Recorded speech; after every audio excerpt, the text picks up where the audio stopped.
If you're active in human resources in Belgium, you know the Claeys formula.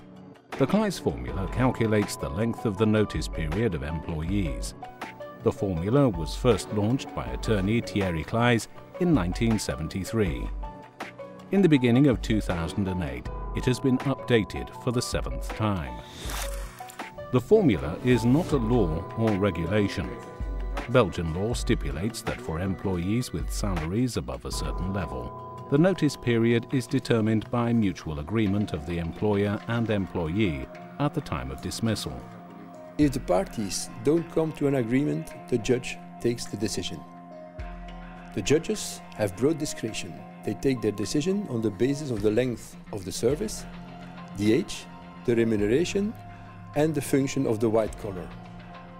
My formula is in reality a statistic average of the judgments from the Belgian courts. It is quite a challenge to summarize Belgian case law in one formula. For this work, Thierry Claeys relies on his colleagues at the law firm of Claeys and Engels. As a specialized law firm, Claeys and Engels concentrates on all legal aspects of human resources for a Belgian as well as an international clientele. The firm renders advice and handles court procedures.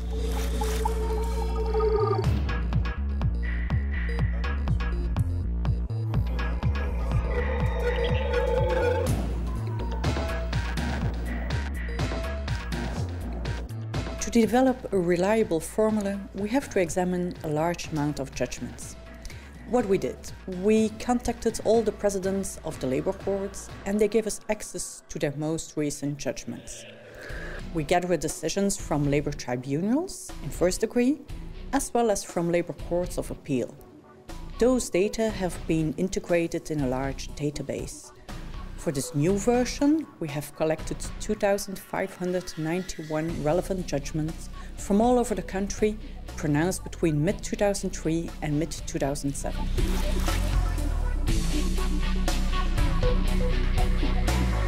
With the help of professionals in statistics, a formula is deduced from all the data collected by the lawyers Claeys and Engels. Professor Els Goedgebauer of the University of Ghent rendered her services for this purpose. The statistical method allows to highlight significant trends among the data and to develop a simple model that explains how the expected period of notice depends on length of service, age, and remuneration. Now, what is the result of 2008?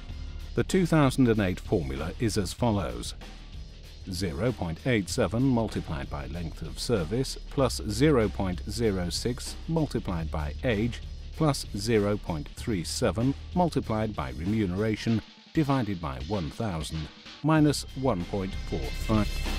The result of the formula is the length of the notice period expressed in months.